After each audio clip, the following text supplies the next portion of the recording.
Magpupulag-pulagan ka na lamang ba? Magtutulog-tulugan, gumising ka.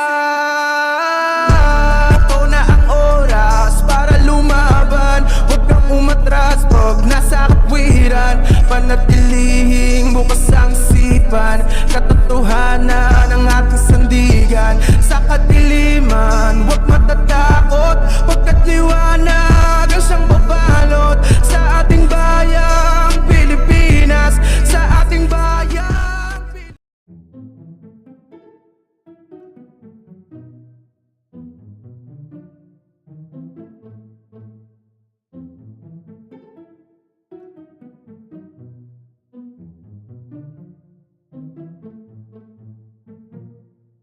Hello, magandang araw sa inyong lahat. Sa pag mga ganitong oras, alam niyo na mga light topics lang yung ating pag-uusapan. Oy, shoutout RVS, welcome back. Sir Peterian, hello, Ma'am Lenny, Sir El Jaco. Sino pa ba yun nandyan sa baba? Mr. Yossi, hello. And many more. Kamusta po kayong lahat dyan sa baba? At ang aking favorite na si Olivia, Squeaky Pickles. Hello. Maraming salamat sa inyong pakikinig sa akin. So, meron tayong pag-uusapan dito sa kumakalat sa FB mga men, ano. So, ito yung si Pastora. Pastora na nag-viral yung tungkol sa Dream Life Church, 'di ba? Doon sa Dream Life Church, 'di ba, yung parang gini-guilt trip nila yung ano. So panoorin muna natin 'to mga men. Maraming videos to 'di ba? Itong una. Okay. Sabi niya, pag sakit niya sa tenga magsalita, ano? Alam mo yung parang parang yun sa inuman, yung kwentuhan sa inuman ng typical na ganyan na yung nagbibida.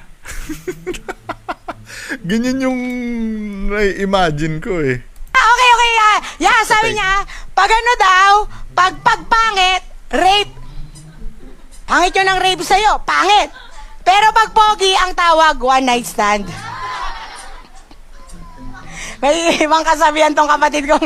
So, alam nyo na, ha? So, pili-pili tayo.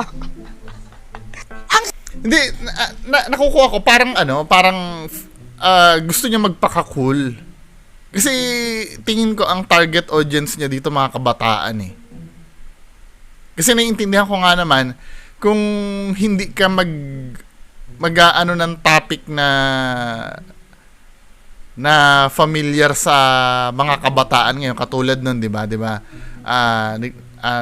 Yung mga ganyan, yung mga meme, 'di ba? Yung pagka daw pangit ay rape, pagka gwapo daw one night stand, 'di ba? Mga ganyan. Kaya lang parang hindi hindi angkop dun sa ginagawa mo men eh. 'Di ba? Marami naman pwedeng gawing example siguro. Kaya lang hindi ko naman napapanood yung ano ba yung konteksto nung sinisermon niya, ano? Kaya lang, parang, yung trying hard siya na maging cool. Di ba? Parang nakakabwisit ang tono. Anyway, pagpatuloy natin to mga men. Sabi sa Biblia, ang lalaki ang dapat nagpo-provide sa babae.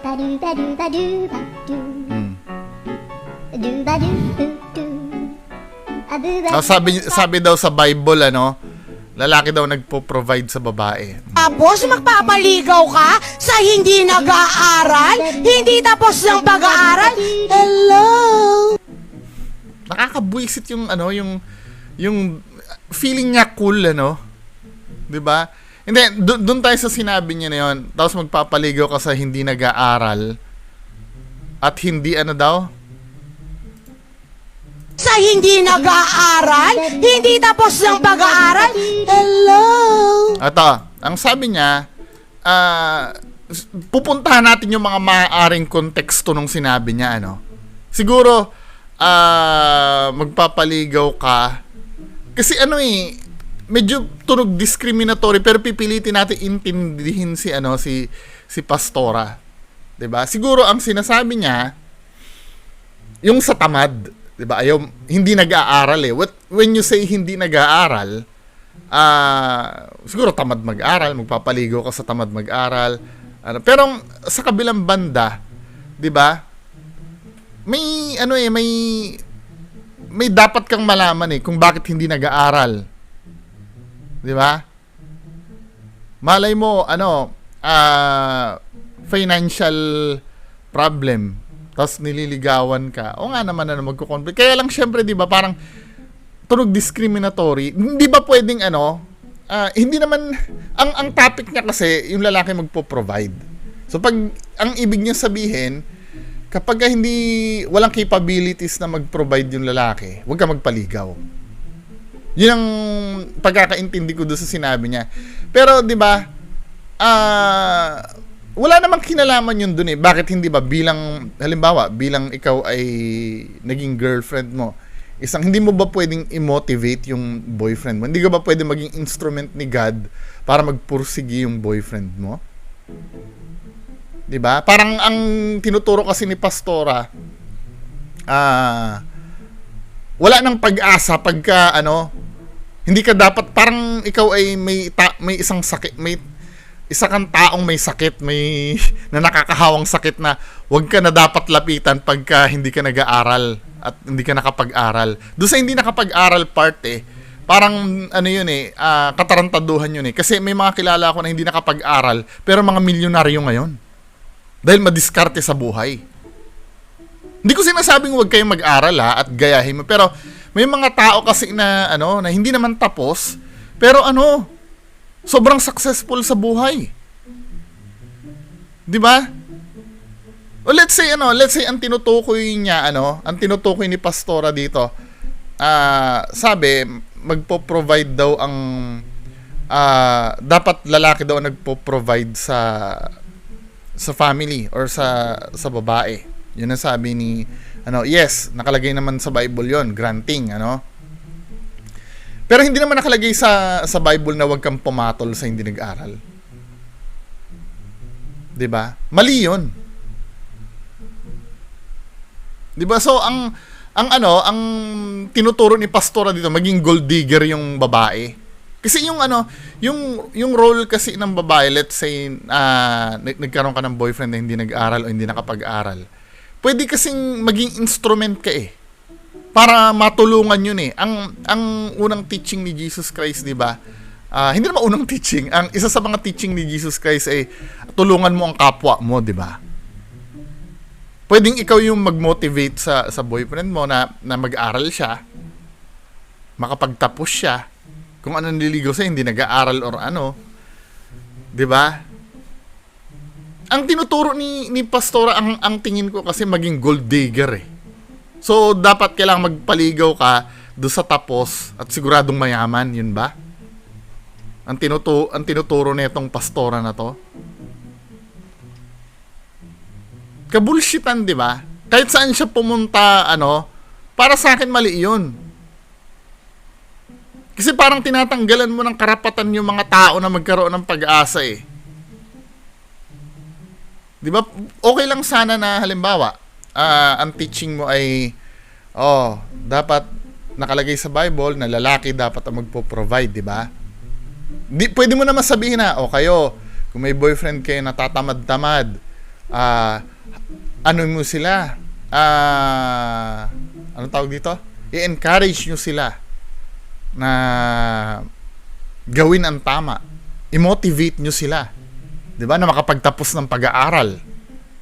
Or kumuha ng magandang trabaho. Or makapagtapos. Nasabi ko na ba 'yon? 'Di ba? Ganun dapat ang teaching eh. Kasi pwede maging instrument ikaw. Halimbawa, bilang ikaw ay naging boyfriend mo yung Huwag mo sasabihin na magpapaligaw ka sa hindi nag-aaral. So, kailangan talaga. So, para sa kanya, yung mga hindi nakapag-aral at hindi nag-aaral, wala nang pag-asa sa buhay yun. Huwag nyo nang patulan kasi pag pinatulan nyo yung mga yon, mahahawa kayo. Hindi ba pwedeng yung ikaw na papatol ang hahawa doon sa papatulan mo para gumanda ang buhay niya? Na yun yung isa sa mga teaching ni Jesus Christ. Tulungan ng kapwa. 'Di ba? Nagigets niyo ba ibig ko sabihin? Ano pa yung sinabi nito? Pero ang sinasabi ko lang, dahil royalty ka, huwag kang papatol sa just. Amen? Bakit? Parang, ba't royalty. Huwag kang papatol sa just. So, ibig sabihin, kapag ka mataas ka, let's say, parang ano naman yata to? Parang, hindi maganda to? Let's say, halimbawa, milyonarya yung babae, pinagbabawalan mo, saan mo mababasa sa Bible na wag pumatol sa just? Diba? Alam nyo, pag nagtatrabaho ka na, pag lalaki ka, pag nagtatrabaho ka na, higit sa nakikita mo ngayon, ang pwede mong ligawan. Bakit? Siyempre, kung ikaw may kotse, papatol ka ba sa naglalakad, nagtutulak ng kariton? No. Yes! Pwede! 'Di ba? Ang goal naman kaya mag-ano ka ng relationship, magtutulungan kayo eh. Hindi naman buhatan eh. Magtutulungan kayo. Yung pagkukulang nung isa, pupunuan nung isa, yung isa naman pupunuan nung isa. 'Di ba? Hindi ganyan, men. Ano ba? That's not your level. Hindi lang sa material, alam natin na mahirap kausap ang hindi aral. Isipin mo kung hindi marunong magsulat. Masyado tong pastora na to. 'Di ba? Halimbawa, si Jesus Christ nga yung mga kinakausap niya madalas hindi naniniwala sa kanya, hindi niya kalibel ng utak eh. So ibig sabihin pala dapat God level din ang kausap ni Jesus Christ. Ito naman taong to. Masyado naman to. Lahat ng app nalagay sa cellphone. Wala lang yung app ng Bible, wala. Paano hindi ka malulungkot? Paano hindi ka madidepress? Hindi ka nagbabasa ng Bible. Amen? Dito tayo? Diba? Hindi naman pantanggal ng depress ang Bible eh. Hindi, siguro, at some point, parang sinasabi niya, magbasa ka lang ng Bible tuwing depressed ka. Pero pag hindi ka depressed, wag ka magbasa ng Bible. Parang yung message sa akin eh. At ito yung nag-viral. Itong part yung nag-viral.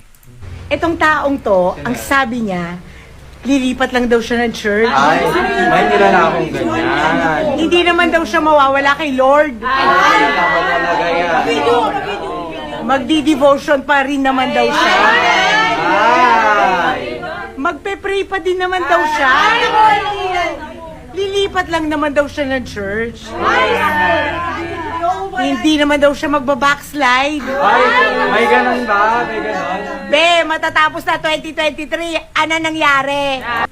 Di ba? Parang ang dating sila lang yung maliligtas Di ba a reason kaya umalis sa inyo dahil ganyan? Kahit ako din naman let's say ganyan, hindi lang sa religious group kahit anong organization, tapos may ganyan kang kasama, 'di ba? Yung parang ginagawa kayong robot. 'Di ba? Kahit ako din naman aalis ako diyan eh. 'Di ba? Pag mga ganyang katoxic yung kasama mo. 'Di ba, men? Katarantaduhan 'to eh. Katulad nga ng sinabi do sa una ko reaction dito. Yung kasi, yung choice ng tao, kahit nga Diyos hindi pwede makialam diyan eh. May free will ka eh. 'Di ba? Ultimo utak nga ni just imagine si Adan at Eva under the supervision na yun ng ni God sa Garden of Eden. 'Di ba? Hindi pa rin na-control ni God yung free will nila na kainin yung fruit ng tree of knowledge. 'Di ba? Kahit na pinagbawalan na sila, wag mong gawin 'yan. Anong ginawa ni God? Ang ginawa ba ni God, pinatay ba nila yung yung dalawa? si God pa nga yung ano kung yung nagpaalis dun eh. Hindi naman sinabi ni God na, asan ka na ngayon? 'Di ba? Hindi naman ginil trip ni God yun eh. 'Di ba? Pinabayaan pa rin naman ni God na mabuhay yun eh. Kayo naman masyado naman kayong ano diyan. Tayo, dito tayo. Itong taong to, ang sabi niya, lilipat lang daw siya ng church. Ay, may nilala akong ganyan. Hindi naman daw siya mawawala kay Lord. Ay, dapat talaga yan. Magdi-devotion pa rin naman daw siya. Ay! Magpe-pray pa din naman daw siya. Lilipat lang naman daw siya ng church. Hindi naman daw siya magbabackslide. Kakabwisit yung itsura nito mga to, no? Sa totoo lang.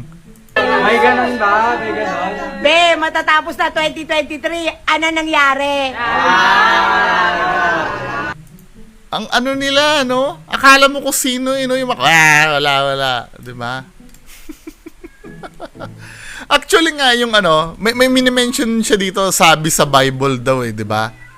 Lalaki daw ang magpo-provide. Sabi daw sa Bible. So, ibig sabihin, yung tiniteach niya galing sa Bible. Pero para sa akin, men, di ba? Kung ako magbabasa din ng Bible, bawal nga yung ginagawa mo eh. Di ba? Alin part dyan yung bawal ang ginagawa mo? Basahin natin sa unang Timoteo 2:12. Di ba? 2:12. Sabing ganun dito,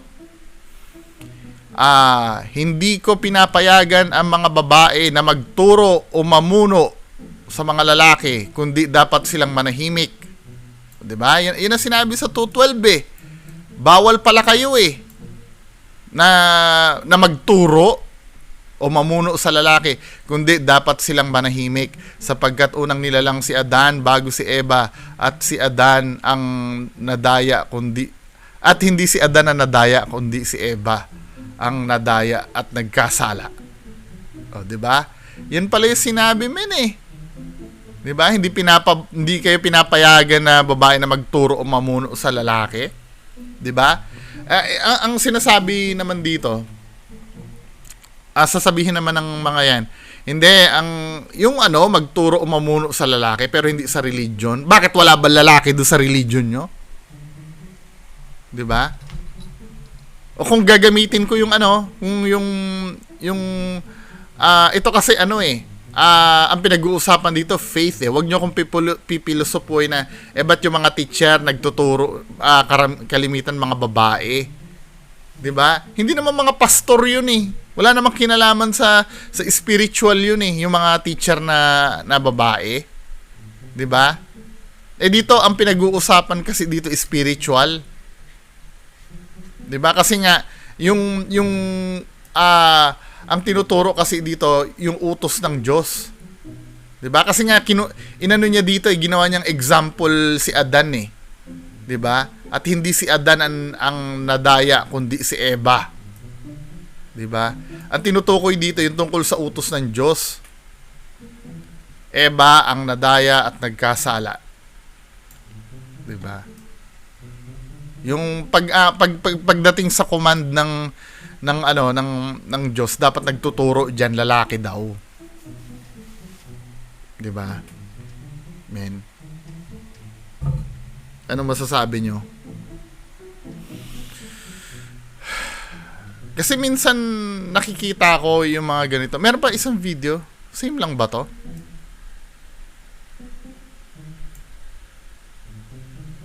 Pero ang sinasabi ko lang, dahil royalty ka, huwag kang papatol sa just. Amen?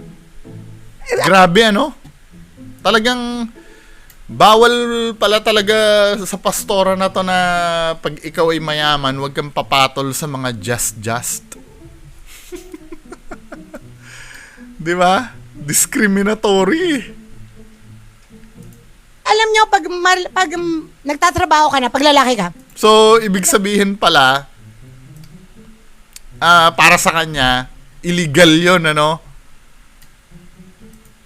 Alam niyo ba na may rumor na na si daw, saan ko ba nabasa 'yon? Sa hindi ko nabasa, na panood ko sa documentary, yung Gospel of Judas. Yung, siguro dun kinuha yung sa Da Vinci Code, ano, na si Jesus Christ daw, ayon sa Gospel of Judas, ay di, sorry, Gospel of Judas pa yung ano, yung pinagbatayan. Na ano daw,